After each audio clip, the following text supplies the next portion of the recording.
feel like I'm finally a little bit back to normal. I was in Boston last weekend, got snowed in there, which was super fun, and also a little bit nerve-wracking because, I had a vision and a plan in my head, didn't go that way.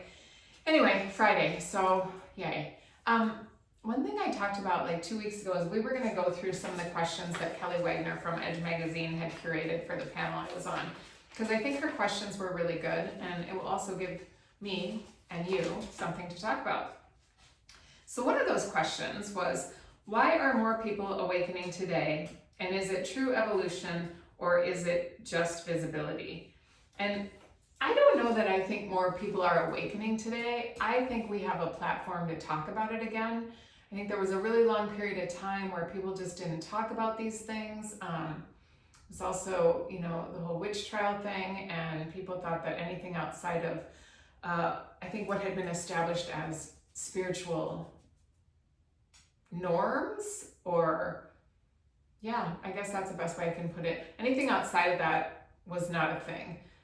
Although energy and astrology and intuition, all of those things were a thing before organized Christianity, religion was a thing.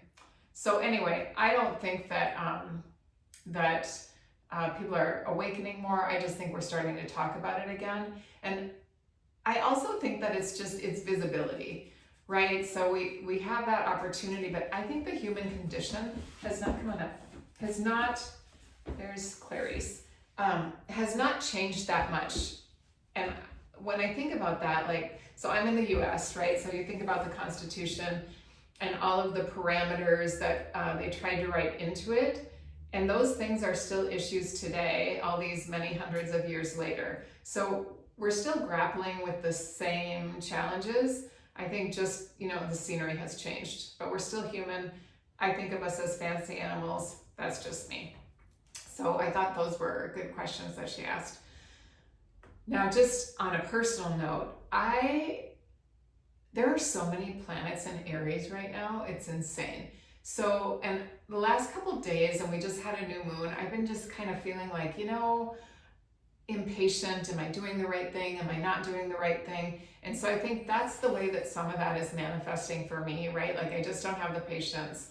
I am not short-tempered, but my attention span is short because I want action. I want things to start moving.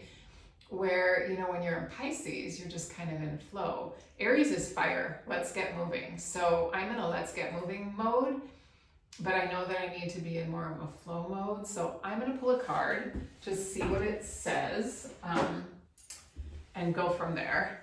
I like to do this. People have a bunch of different spreads, and there are no rules to any of this, actually. It's what works for you. But when I read for other people, I like to start with a 3-card spread. I build from that, and I honestly don't think I ever do the same thing twice. The number of cards I continue to pull on a particular topic is really just dependent on how I feel in the moment. When it's a personal thing and I just want to kind of gauge what's up, I'll just do 1 card and see what I can learn from it.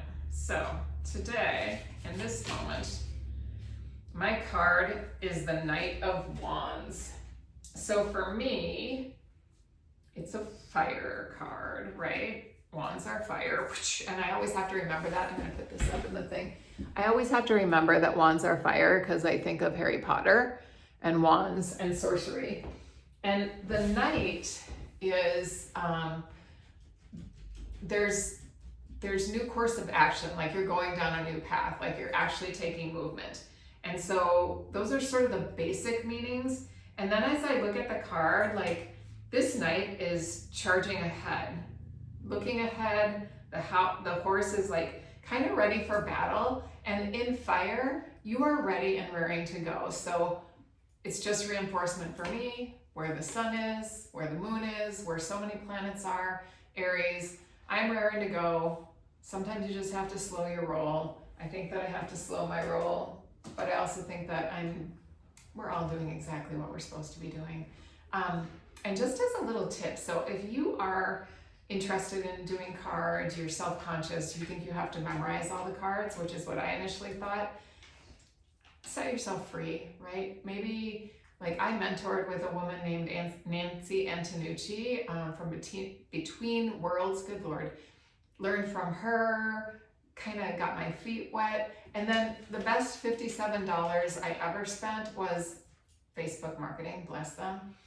Richard Knight offered I think it was 6 weeks, and it was the equivalent of 6 hours of instruction.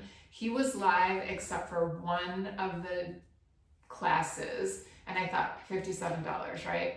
It was great because he assigned really basic meaning to the cards, and I felt good. Like he was like, yeah, throw away the book, forget about the book. But that kind of added a little numerology in it for me, some basic meaning, and really the rest is your ability to trust your gut, spin a story, see what you're feeling for either yourself or the people you're reading for. So these are not exact sciences. Just, I don't know, get your feet wet, have some fun. And if you want a reading from me, go to nikkibani.com and get read. Okay, bye.